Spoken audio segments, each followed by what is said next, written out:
closer to your doorstep. Koiki Media, Koiki Media, Koiki Media.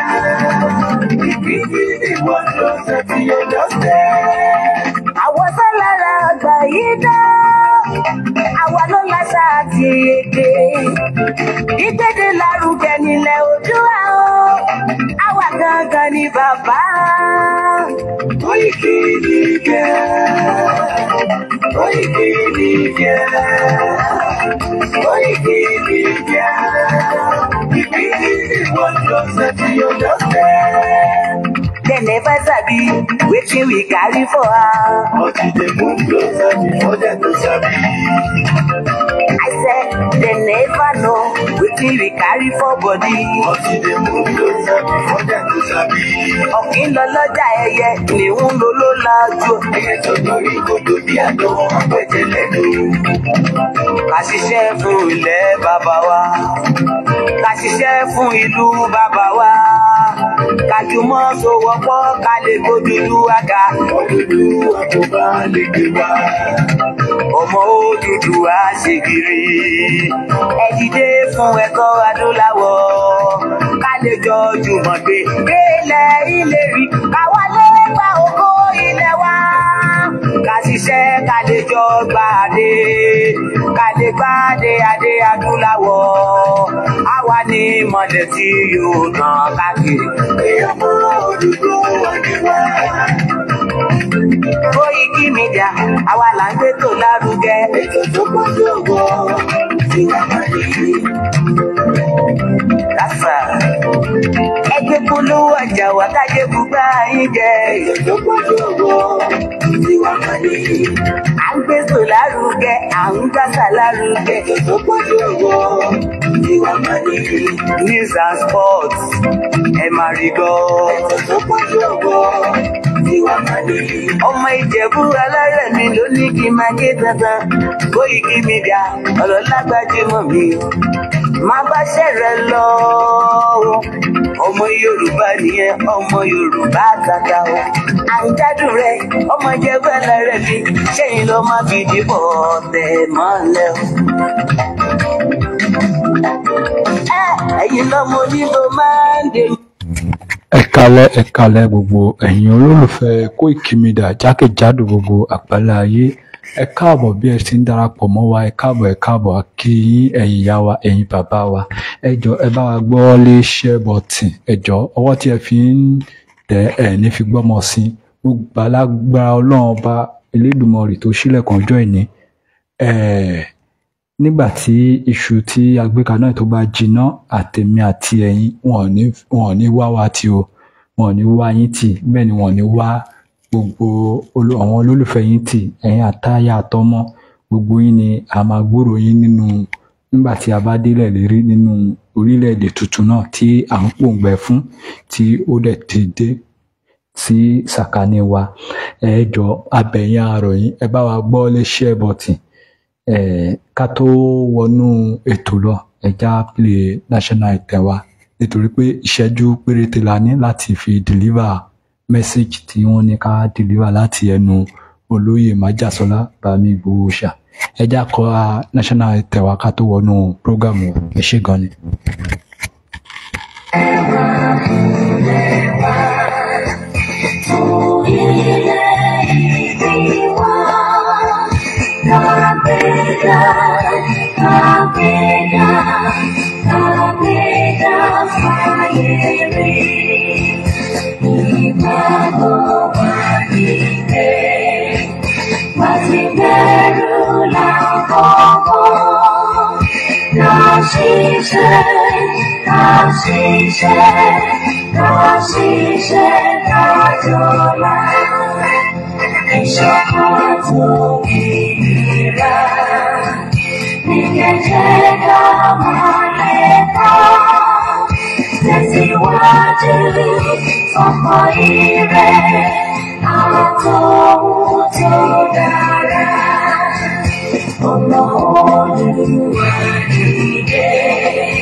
Ìwọ́de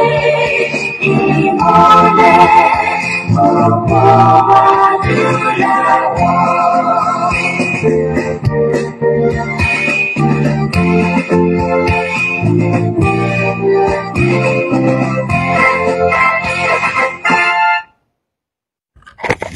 Ẹ ṣé gan ni gbogbo ẹ̀yin olólùfẹ́ wa tí ẹ ti darapọ̀ mọ́ wa. Ẹ jọ̀ọ́ má gbàgbé láti bá wa tẹ share button sí gbogbo àwọn platform tí ẹnìkọ̀ọ̀kan wa bá wà. Ẹ ṣé gan ni. Mo fi àsìkò yìí mo fi kí olùdásílẹ̀ iléeṣẹ́ tí a ti ń gbóhùnsáfẹ́fẹ́ Mr. Ọláyọmí Koiki Media tí gbogbo wa mọ̀ sí Koiki Media, the last man standing fún ọ̀rọ̀ struggle tí a gbé dání, ọ̀rọ̀ Yorùbá Nation, the last man standing. Mo kí yín sà, ẹ kú iṣẹ́ takuntakun, ẹ kú kó lè dá, ẹ kú ìfọmọ ènìyàn ṣe. Àníwá yín tì o, àníwá yín tì Mr. Koiki, àníwá yín tì. Ẹ ní sọ aya nù, ẹ ní sọ ọmọ nù, ẹ ní sọ gbogbo àwọn afẹ́nifẹ́re yín, ẹ ní sọ wọ́n nù. Àjọ máa délẹ̀ lérí ni lágbára àṣẹ Èdùà, lágbára òtítọ́ kan, inú kan kankan tí ẹ fi ń ja ìjà yẹn, àjọ máa délẹ̀ lérí ni lágbára àṣẹ Èdùà. Gẹ́gẹ́ bí ọ̀gá mi ṣe máa ń sọ, ìwọ tí o bá jẹ́ ọ̀dàlẹ̀ lẹ́ẹ̀rin wa, ó ti dájú pé ò ní bá wa délẹ̀ lérí láìpẹ́ láì jìnà. Ohun tó ń ṣekú pa ọ̀dàlẹ̀ ó máa dé bá ẹ. Ohun tí ó ń kó bá ọ̀dàlẹ̀ ó máa dé bá ẹ. Ìwọ tó bá pera ilé ọ̀dàlẹ̀ tó wà lẹ́ẹ̀rin wa tí òun wá ìṣubú wa, má rò ó, àwọn alálẹ̀ ti wà lójú iṣẹ́ o. Bẹ́ẹ̀ ni, wàá gba ìdájọ́ ti tiẹ̀ láìpẹ́ láì jìnà. Ìdájọ́ ti tiẹ̀ wàá gbà láìpẹ́ láì jìnà. Mo kí ọ̀gá mi lẹ́ẹ̀kan sí, Mr. Ọláyọmí Koiki, mo kí yín, ẹ kú iṣẹ́ takuntakun. The last man standing. Ẹ kú ìfọmọ ènìyàn ṣe. Àwọn tí ò yé ló ń sọ̀sọ́kùsọ, ṣùgbọ́n àsìkò ìjà kọ́ la wà yìí. Àwọn ọmọ Yorùbá ẹja sowọ́ papọ̀, ẹja sowọ́ papọ̀, ká mọ ohun tí à ń ṣe. Àsìkò yìí kọ́ là ń mọ̀ bóyá ó yẹ ká máa sọ pé Aláàfin of Ọ̀yọ́ lolórí àbí Ọọ̀ni of Ifẹ̀ lolórí. Gbogbo nǹkan tí gbogbo yín ń jà kiri orí afẹ́fẹ́ yẹn, àsìkò nílò ẹ̀. Ẹ má jẹ́ kí àwọn ìdí Fúlàní, àwọn màálù tó ń rìn kiri tó fi ń da èdè àìyedè sẹ́rin wa, ẹ má jẹ́ kó tún máa mọ́ wa. Ọjọ́ wo ló sì jẹ Aláàfin of Ọ̀yọ́ tí gbogbo àdẹ̀ rí kí Aláàfin of Ọ̀yọ́ kó jáde síta kó sọ̀rọ̀ sí anybody. Àrí kí Ọọ̀ni kó jáde síta kó sọ pé wọn àtẹ̀yàn kan ní gbólóhùn àsọ. Ẹ̀yin tẹ pera yín ní bloggers, ẹ ṣọ́ra yín náà. Ẹjá fìfẹ́, ẹjá fi ṣe ilẹ̀ Yorùbá kán lè sọ nípa wa tiwa. Kán lè sọ rere nípa tiwa nígbà tó bá yá. Because ìtàn máa sọ nípa olúkálùkù. Ibẹ̀ yẹn kọ́ là ń lọ, àkọ̀ọ̀jà bàrà díẹ̀ ni nítorí pé ó níṣẹ́ tí wọ́n rán wa. A kí gbogbo èèyàn olólùfẹ́ wa. Mo wá lọ sí ọ̀dọ̀ olórí oko bámbàm, olórí oko bámbàm, Professor Adébánjí Emeritus Akíntóyè. Mo kí yín bàbá, ẹ kú iṣẹ́ takuntakun, ẹ kú kó lè dá, ẹ kú ìfọmọ ènìyàn ṣe. Arúgbó tó ń fi ewu orí tó fi ń jà fún ọ̀dọ́, tó fi ń jà fún mẹ̀kúnnù, tó fi ń jà fún orírun ilẹ̀ Yorùbá. Bàbá ẹ kú iṣẹ́, ẹ kú kó lè dá, ẹ kú kó lè dá. Ẹ máa kó wa délẹ̀ lérè. Nǹkan ò ní yín ṣe, ẹ ní ṣubú ara, ẹ ní ṣubú ẹ̀mí. Bàbá Akíntóyè, bẹ́ẹ̀ ni. Mo wá tara bẹ́ẹ̀, mo lọ sí ọ̀dọ̀ bá mi olórí ogun bámbàm, olórí ogun bámbàm, olóyè Májàsọ́lá Ìgbòho Òòṣà, owó baba dámì. Ẹ kú iṣẹ́ takuntakun, ẹ kú kó lè dá. Olóyè rán wa ń ṣẹ́ sí gbogbo èèyàn ọmọ Yorùbá jákèjádò gbogbo àgbálá ayé. Olóyè ní níbi tí bàbá Awólọ́wọ̀ tí wọ́n bá iṣẹ́ dé lọ́jọ́ kìíní àná, tí bàbá Akíntóyè ti gbé táwọn náà dẹ̀ darapọ̀ mọ́ bàbá Akíntóyè. Wọ́n ní ká tó wá sọ fún yín o wípé nígbà náà bàbá Awólọ́wọ̀ dá ẹgbẹ́ kan kalẹ̀ tí a mọ̀ sí ẹgbẹ́ ọmọ Odùduwà. Bàbá wa ní orí ẹgbẹ́ náà làwọn náà ṣì wà o wípé kí gbogbo wa ká lọ máa darapọ̀ mọ́ ẹgbẹ́ ìfẹ́lódùn àpapọ̀ ọmọ Yorùbá. Olóyè Ìgbòho Òòṣà ní ìlànà tí bàbá Awólọ́wọ̀ fi kalẹ̀ làwọn náà ṣì ń tọ̀ wípé gbogbo ọmọ Yorùbá jákèjádò gbogbo àgbáláyé ká lọ máa darapọ̀ mọ́ ìfẹ́lódùn àpapọ̀ ọmọ Yorùbá. Ẹni tó bá ṣe rere ìtàn máa sọ. Ìtàn ló ń sọ nípa bàbá Awólọ́wọ̀ lénìí. Òun ni wọ́n ṣe lè máa sọ pé wọ́n sì ń tọ ipasẹ̀ ẹ̀ wípé níbi tó báṣẹ́ dé ni wọ́n ti máa bẹ̀rẹ̀. Ẹni tó ṣe rere ni á ní pé ẹni tí ò ṣe rere kò séèyàn tá a sọ wípé ibi tó gbà lòun náà tún fẹ́ gbà. Ṣùgbọ́n a rí Ọbáfẹ́mi Awólọ́wọ̀, bàbá Níkẹ̀nẹ́, a rí bàbá yẹn àti bàbá tó ní ipa rere kó tó jáde láyé. Ó tẹ̀sí jẹ́ pé àwọn ọ̀dàlẹ̀ náà ló taṣẹ́ bàbá. Ṣùgbọ́n níbi tí bàbá parí iṣẹ́ sí, ibi tí wọ́n báṣẹ́ dé kó tó jáde láyé, ọmọ Yorùbá a máa gbé bàbá Akíntóyè ti gbé láti bẹ̀ láti ìgbà tí bàbá ti lọ kó tó di pé olóyè Ìgbòho Òòṣà wọ́n darapọ̀ mọ́ bàbá Akíntóyè. Ìlànà yẹn náà ni a dẹ̀ ṣì rí tí àwa tí a gbà fún olóyè àti bàbá Akíntóyè. Ìlànà yẹn náà làwa náà ṣì ń tọ̀ nítorí pé àwa gbà fún àgbà pé olóyè Ìgbòho Òòṣà òun ni mẹsáyà tiwa tí Ọlọ́run rán sí wa. Òun ni Jésù tiwa, òun ni ànábì tiwa nílẹ̀ Yorùbá táwa gbà fún, táwa gbè fún. Ẹ bá wa share tó ẹ jọ̀ọ́, ẹ bá wa share ẹ jọ̀ọ́. Ẹ má wò pé bóyá a ní àgbékalẹ̀, ẹ bá wa share. Ohun tó ń kọ ọmọ Yorùbá, ohun tó lè yọ wá ní oko ẹrú là ń sọ ń pa. Ẹ bá wa share. Ọwọ́ tí ẹ fi ń share ẹ ní fi gbọ́mọ sí, bẹ́ẹ̀ ni ẹ ní fi gbáyà sí. Gẹ́gẹ́ bí mo ti ń bọ̀rọ̀ lọ, bàbá Awólọ́wọ̀ wọ́n fi ìpìlẹ̀ rere, ìpìlẹ̀ tó dáa wọ́n fi kalẹ̀. Ẹ jẹ́ kí àwa ọmọ náà ká gùn lé orí ìpìlẹ̀ tí bàbá yìí tó fi kalẹ̀. Ẹ já gùn lé kí àrọ́mọdọ́mọ wa kó má tún máa béèrè lọ́wọ́ wa wípé níbo ni àwọn bàbá tiwa wà ńgbà yẹn. Wọn ò ṣe ti jà kán ti gba Yorùbá kúrò lóko ẹrú. Àsìkò lélẹ̀ tí a máa béèrè fún ẹ̀tọ́ wa. A ṣì ń bẹ President Bọ́lá Ahmed Tinubu kán gba lẹ́tà wa kà o, kán bojú àánú wo ọmọ Yorùbá. Gbogbo ohun tí wọ́n lọ ń ṣe kiri kò lè favour wa.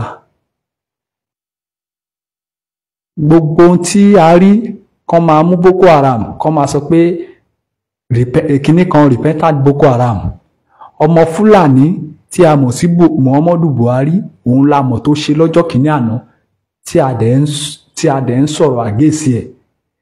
Wáì tí bàbá Bọ́lá Ahmed Tinubu táwọn náà fi tún gùn lórí the same ìlànà yẹn, kán máa mú Boko Haram, kán máa sọ pé kinní kan repentant Boko Haram, kán wá máa rán wọn lọ school, kán máa rán Boko Haram lọ school. níbo lẹ ti rí gbọ́ rí pé tẹ́rọ́rìsì yí ọkàn padà? ohun tí ó kàn yín lẹ lọ ń dá sí. Ẹ ṣe gùn lé ìlànà bàbá Awólọ́wọ̀. Kẹ́yé hùwà bíi Abíọ́lá.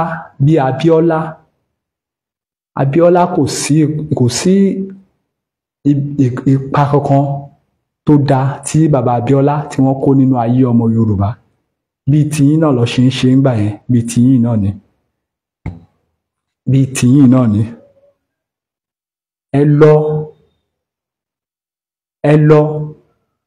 Ẹ lọ ń wádìí bẹ́ ṣe máa mú pírẹsidẹ́ǹtì Burkina Faso. Kí ló kàn yín? Ìlú tiyín ò dáa. Ọmọ ọlọ́mọ tí ó ti ń gbé ìgbé ayé tí àwọn ọmọ ìlú ẹ̀ ti ń gbé ìgbé ayé rọrùn, ìgbé ayé tó rọrùn fún wọn, àwọn lẹ lọ ń dẹ páńpẹ́ dè kiri. Kí ló kàn yín? Iṣẹ́ tí ìjọba Faransé tó gbé fún yín á já yín kulẹ̀ o. Á já yín kulẹ̀. Tó dájú ó máa já yín kulẹ̀. Ohun tí ó dá fún yín láti wípé kẹ́ ṣe òun ni wípé kẹ́ kó Yorùbá kúrò lóko ẹrú. A béèrè fún ogun. Ohun tí à ń sọ fún yín ni pé ẹ gba ìlànà bàbá Awólọ́wọ̀ kẹ́ fi kó Yorùbá kúrò lóko ẹrú. Bàbá Bọ́lá Ahmed Tinubu, Ṣèyí Tinubu sọ fún bàbá rẹ̀ kó gbà wá kúrò lóko ẹrú. Owó tí ẹ ní kò lè kó yín yọ o. Tí ẹ bá gba Fúlàní láyè láti wá gba ilẹ̀ yín, owó tí ẹ ní ò lè kó yín yọ. Ẹ jẹ́ ká fi ti ọ̀rọ̀ Afghanistan ká fi ṣàkọ́gbọ́n. Kò sí pé èmi ni mo lówó jù, mo ní security, bóyá security kan lè defend mi. Wọ́n pa anybody dànù ni. Ìwọ tó bá dúró tó bá ríbi gbà sá lọ, wọ́n pa ẹ́ dànù nìyẹn. Ẹ fi yẹn fi ṣe àìkọ́gbọ́n. Ẹ má fojú sunkún Èkó. Dúkìá tó wà lórí ilẹ̀ wa, òun lọ́wọ́n ará ibi ń ranjú mọ́. Kò sí nǹkan méjì. Bí ẹ̀yà ilé ìdórí ilẹ̀ wa, wọ́n á ná wọn ló nílẹ̀. Bí ilé ìdórí ilẹ̀ wa, wọ́n á ná wọn ló nílẹ̀. Ó yẹ kẹ́jẹ́ ká ti fúnra wípé àwọn ará ibi wọ́n rí nǹkan kan lórí ilẹ̀ tí àwa yìí, tí àwa gan ò tí ì rí, àwa tá jẹ́ ọmọ orílẹ̀. Nígbà tí Ìgbò gan sọ wípé àwọn ló ní Ondo State, nígbà táwọn ọmọ válù ilẹ̀ tiwájú àwa gangan táwa náà lọ, wọ́n náà wọn ló ní Ilé Ifẹ̀, wọ́n náà wọn ló l'Èkó. Níbo gan ló wá tọ́ sí Yorùbá tó wá kù? Àti mú gbogbo ilẹ̀ wa, àti tà fún ọmọ Ìgbò tán, àti tà fún ọmọ Fúlàní tán.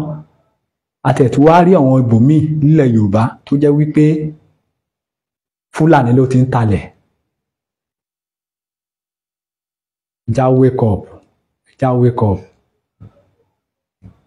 Ẹja wake up.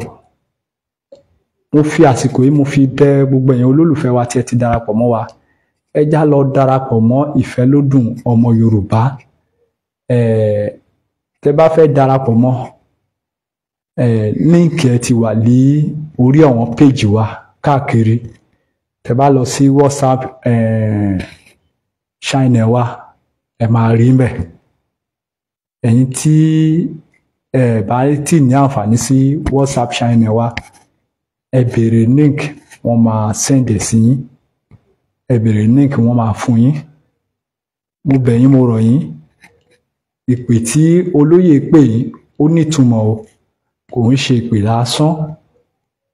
Ẹ dẹ̀ mọ̀ pé olóyè ò kì í sọ kó má ṣe. A bẹ̀ yín, a rọ̀ yín ni o.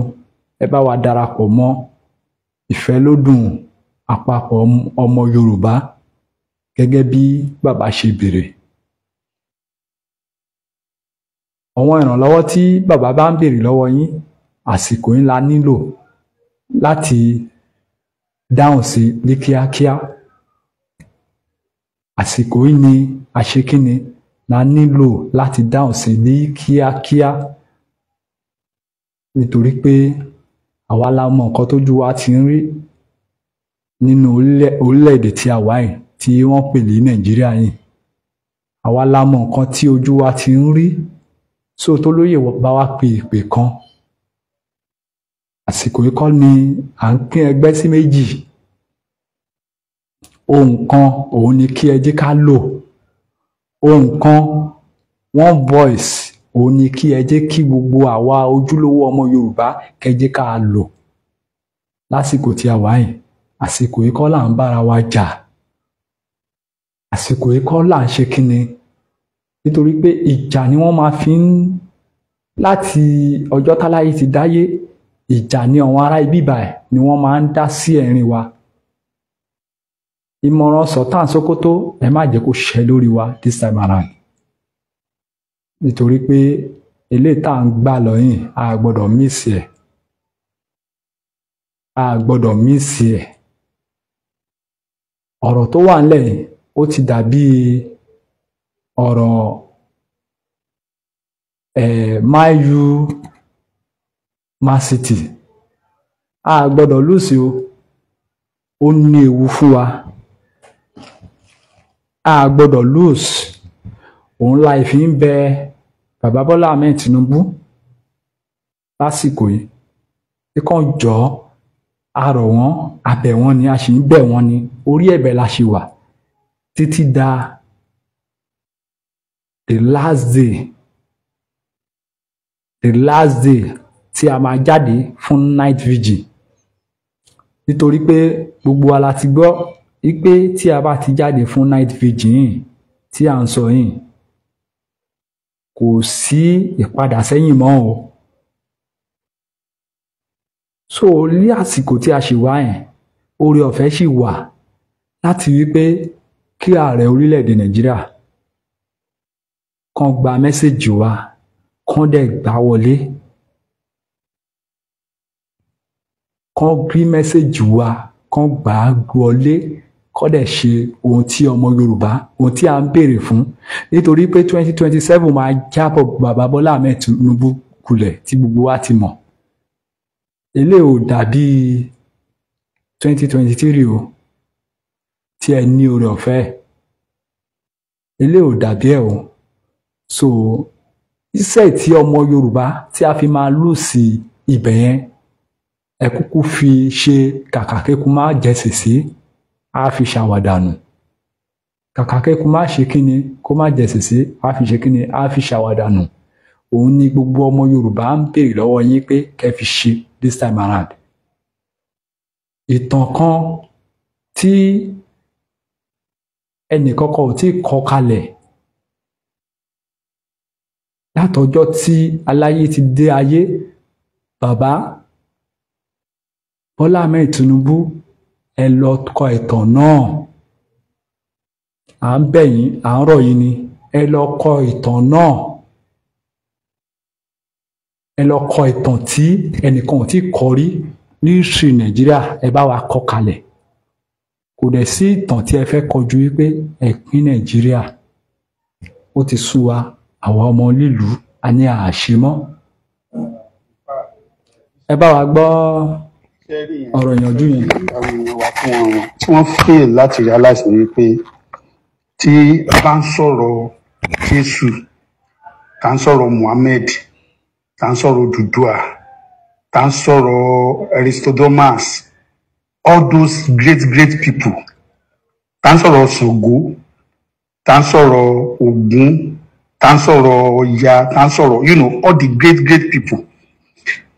Nǹkan tí àwọn èèyàn wa tán fẹ́ láti realize ni pé Sunday Igboho ni ẹni tí Ọlọ́run rán sí àwa gẹ́gẹ́ bí Jésù ti wà nílẹ̀ Yorùbá for this present time. Mo wádìí bọ̀bọ̀ ẹ̀ ni Sunday Igboho ẹ gbàgbé pé you are just looking at it pé èèyàn ni Sunday Igboho tọ́ọ̀gì ni a mọ̀ kíní kan Don't ever in your life. He is a messenger of God sent to Yoruba land for our race deliverance. Olólọ́run. Irú àwọn èèyàn bẹ́ẹ̀ ó kàn jẹ́ pé in fact tí Sunday Igboho bá kú tó bá parí iṣẹ́ tó wá ṣe yìí tọ́lọ̀ wá rán ṣe yìí láti gba Yorùbá sílẹ̀ yìí ó máa ṣe ẹgbàgbé bó ṣe lọ ó máa accomplish ẹ̀ tó bá wá lọ tán nígbà ilẹ̀ tó wá máa mọ how great that man is. How great kìíní yẹn ń bá fáwọn Fúlàní just like you have said tí Sunday Igboho bá wọlé ní èdè ọmọ gbogbo máa kánlẹ̀ ni ṣé ẹ̀dẹ̀ rí gbogbo àwọn tó ń bínú Sunday wo ni kìíní ìlara ni ìlara ni nígbà tó mọ Gani tó sọ́ngbà yẹn lóòótọ́ àwọn Gani Adams kán tó àwọn ẹlẹ́ẹ̀kan jẹ́ káwọn jọjà do you need to fight Sunday Igboho má wọrí má bá Sunday Igboho ẹbó lágbára Sunday Igboho má wọrí lọ face àwọn Fúlàní gbogbo èyí tẹ́ ń bú Sunday Igboho Sunday Igboho ṣe kìíní kan ìwọ má wọrí ṣó ti gbọ́ àti gbọ́ Sunday Igboho ọ̀lẹ́ni ẹnu ní ó fẹnu jáwáyà mo gbà fún ẹ má wọrí sọ́ọ́rí nǹkan tí Sunday Igboho ṣe yẹn ìwọ kan lọ ṣe. Níbo ni mò ń lọ tí mo fi ní kí sáré play voice note fún wa ó yẹ kẹ́ mọ̀ pé ó ti pẹ́ tí a ti máa ń play ẹ̀ ni wípé ẹja gbà fún bàbá yìí kárí bíi ànábì tiwa kárí bíi Jésù tiwa nílẹ̀ Yorùbá a nílò àti ṣẹ̀ máa wá Jésù kan kiri. Ẹ wo orílẹ̀-èdè China nígbà tí orí wọn pé tí wọ́n ṣẹ̀ mọ̀ pé Jésù wọn inú ìlú wọn ló wà ọjọ́ tí Ọlọ́run Elédùmarè tó ti dá ilé ayé ló ti dá Jésù olúkálùkù ló ti dá sínú ìlú kọ̀ọ̀kan ọjọ́ tí China tí wọ́n ti gbọ́n ọjọ́ ìlú wọn ti ní develop o. Ẹ tún wá wo Jésù kan tí Ọlọ́run tó wá rán sí Burkina Faso ń bí ẹ rí bí àwọn ọmọ Burkina Faso ṣe gbà fún bẹ́ẹ̀ náà ní kẹjẹ́ ká ṣe gbà fún olóyè Ìgbòho ẹjá gbàgbé ọ̀tẹ̀ ẹjá gbàgbé pé ẹnìkan kàwé ìwé tí bàbá ti tèmi kà ìwé tí bàbá ti tiẹ̀ kà àǹfààní wo ló ṣe fún Yorùbá òfo lórí òfo. Bẹ́ẹ̀ ni òfo lórí òfo ìwé tí bàbá ti tẹ̀ kà ìwé tí bàbá ti tèmi kà ìwé táwọn ẹ̀gbọ́n ti tèmi kà ẹ jọ̀ọ́ àǹfààní wo lẹ ti fi ṣe fún ilẹ̀ Yorùbá àfi bí ẹ ṣe ń fi kó Yorùbá sí wàhálà kiri. Àǹfààní wo ló ṣe ẹni tí ó kàwé yẹn ẹ gbà láyè ẹjọ́ kó wa kúrò nínú iná tá wà àbí ẹ mọ̀ pé inú ẹ fàyà láwà kò sí ẹ fàyà kankan níbi kankan tó tún ju ti Nàìjíríà yìí lọ àṣírí ni mò ń já yín tán lénìí kò sí ẹ fàyà kankan tó ju ti Nàìjíríà yìí lọ mọ́ kò sí mọ́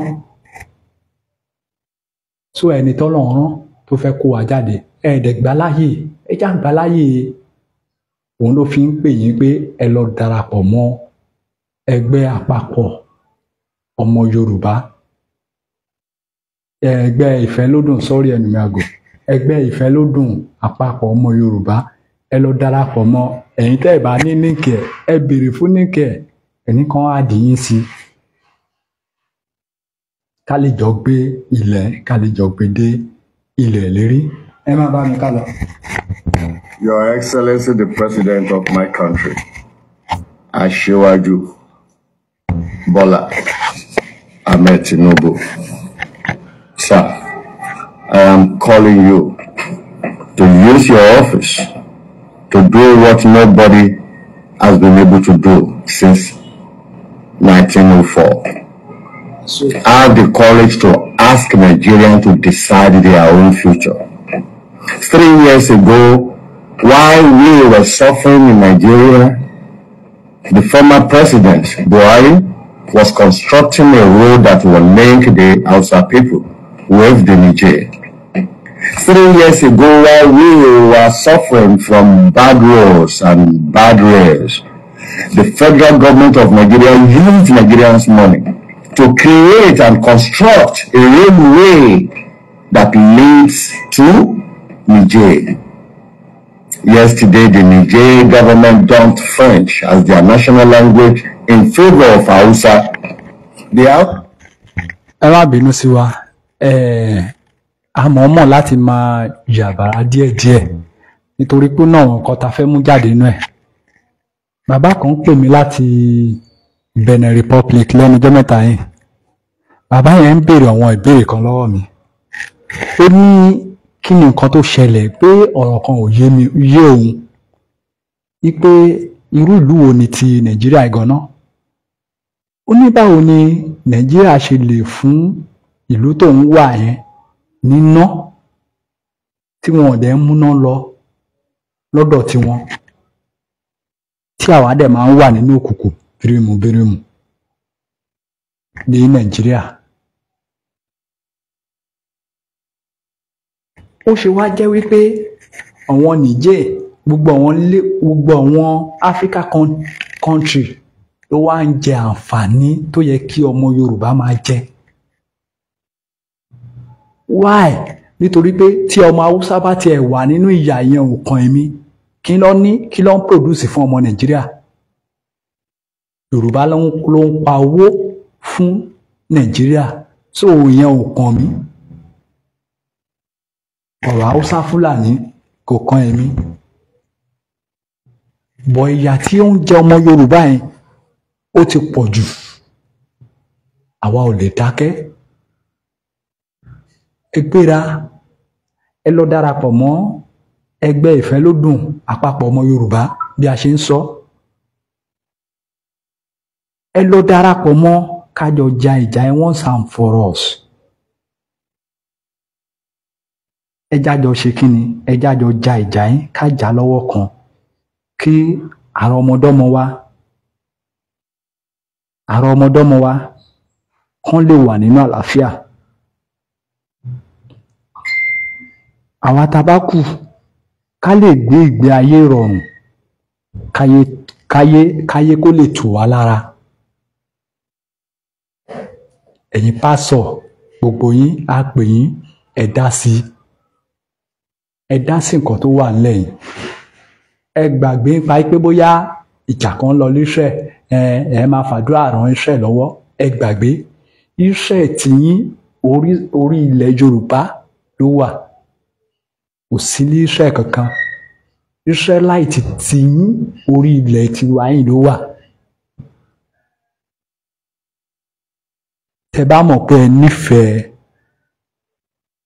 ìran yín, ẹ̀yin pásọ̀, ẹ̀yin àáfàá, ẹ̀yin aláàjì, gbogbo yín ẹ dìde. Ẹ̀yin oníṣẹ̀ṣe, gbogbo yín ẹ dìde. Ẹ yé ṣe pé bámbám la yó. Àmọ́ bóyá ebi ń pa ọmọ ẹnìkan kan, ẹ jáwọ́ ń bẹ̀. Ẹ já tẹ̀síwájú. I want to talk to you all. And I want you to listen and accept what I'm about to say. I said they are already usurping you from your villages all over Yoruba State. In Ogun State, Osun State, Ondo State, Anambra State, even Anambra, even the Igbo lands as well. People are already entering those places. And they are already overtaking people in your various states. What we are saying right now, this is not about religion. Whether you're a Christian or you're a Muslim, or whether you are Yoruba traditional worshippers, this is time we must band together to fight for our father's house so they don't overtake us in it. Don't let them use religion to take over our land. All those villages they've taken over in Ondo State, when they wanted to kill, they killed Christian and Muslim alike. Ilẹ̀ náà jà fún kìí ṣe ẹ̀sìn. They are fighting for the land. They are not fighting for religion. Ẹ̀sìn náà kàn gbá wọlé o. They are just coming through the lens of religion. Ṣé mo sọ fún ẹ̀yin ọmọ Yorùbá? But I'm telling you all Yoruba people, please be prepared. Gbogbo ọmọ Nàìjíríà. Nigerians Ẹ are múra dáadáa. please be well prepared. Wọ́n má bàa gba ilẹ̀ yìí o. So that they don't take you away from your father's Wọ́n á land. pe gbogbo àwọn lọ́balọ́ba. And calling unto the realities in your Wọ́n ní land. ọ̀fíìsẹ̀. The Lord of the Imperial Majesty. Kábíyèsí kájé pẹ́ lórí rẹ̀. Kábíyèsí, we greet you, sir. Ẹ dá sí o. Please talk about this. Aláàfin tuntun tó ṣẹ̀ jẹ ẹ dá sí o. You Aláàfin, please talk Ẹ̀yin about ọba this. Oǹdó ẹ dá sí o. Kings in Ondo State. Ẹ̀yin ọba Ọ̀ṣun Ọ̀yọ́ Lagos State ẹ dá The sí o. kings in Lagos, Oyo, Osun, please talk about this. Tókùn yẹn bá wọlé tán. Because when the war overwhelms us, Apá ò ní ká o. we will not be able to do anything about it. Èmi mo rẹ́dí ogun. Personally, I'm ready for Mo war. sọ fún ìjọ kìnnìkan náà mo ní kẹ́ dira. I told you the last time that you should fortify Àwọn yourself. kan sọ pé báwo ni pastors máa sọ pé Some yóò people dira. will say, why will a pastor utter that kind of statement? Ẹ lọ dira o. Please go and fortify Tó bá yourself. yá màá gbé báàbù mi sílẹ̀. Because when war comes, I will drop my Bible. Màá jà fún ìlú bàbá mi. I will go and fight for my father's land. Ìgbà wo ni Christian dé Nàìjíríà? When the Christianity come into Nigeria, 1842 it came in 1842. ló ṣẹ̀ dé That Nàìjíríà. was when it came in. Ẹni àkọ́kọ́ tó máa kó báìbù jọ. And the first person to compile the Bible, Williams lórúkọ ẹ̀. his name is Williams. Wọ́n pa ní on the 6th They killed him on the 6th, 1536. 1536. Wọ́n dáná sun. They burnt him. He was Ẹgbẹ́ lynched. báìbù tá à ń kà yìí. The person that compiled the Bible for us. Ẹ má jà fi ẹ̀sìn bọ inú afẹ́jà fúnlẹ̀ bàbá So wọn. don't let us put religion into our culture or for fight for our father's Màá land. dira. I will fortify Màá myself síwájú ogun. and I will be a leader. Lọ́dọ̀ lè dira fún ènìyàn. And if you can fortify people, fortify A them. máa dira a máa jagun náà. We will fight that war. Màá gbé báìbù sílẹ̀. I will drop my Bible Nítorí ilẹ̀ bàbá mi. because of my father's land. Ṣé Bíbélì sọ? Because the Bible says that Hébérù 6 verse 1. Hebrews 6 Ó verse ní ká 1. fi ẹ̀kọ́ Kristi tì If náà. you set aside the teachings of Ká fi Christ pípé and let us do what is ẹja complete. àkọ́kọ́ fi ti Kristi tì náà.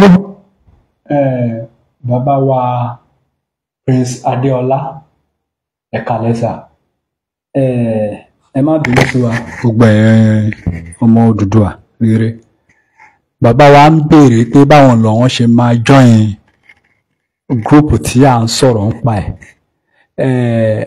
Ẹ mẹ́sẹ̀gì Koiki Media ìsídà orí WhatsApp tàbí orí Facebook. A máa drop líǹkì WhatsApp Shine wa.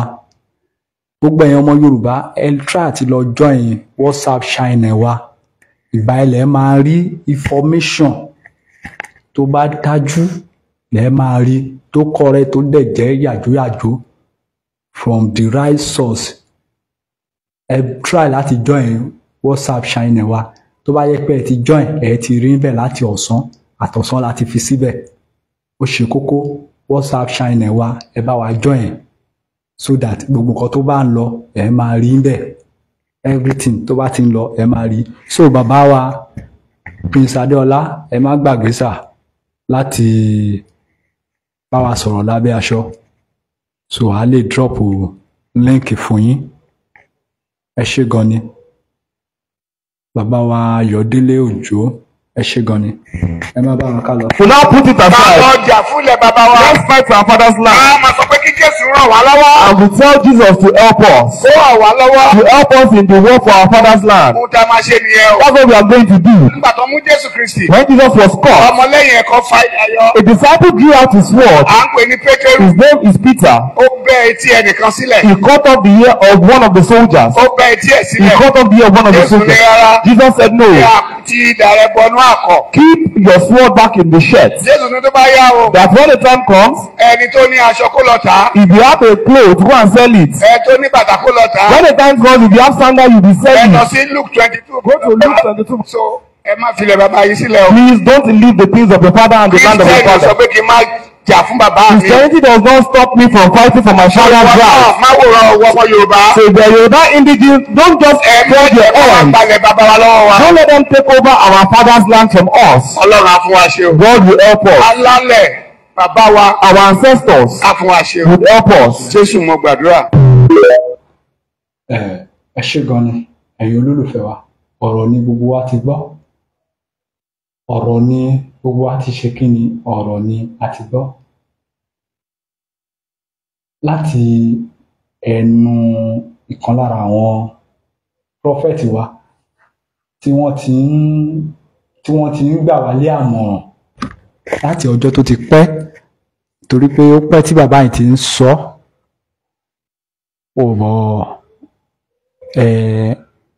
ogun afẹ́fẹ́ yẹyẹ ni Yorùbá like láti pé Yorùbá ò like láti pé ká máa ṣe nǹkan tó tọ́ àti ohun tó yẹ.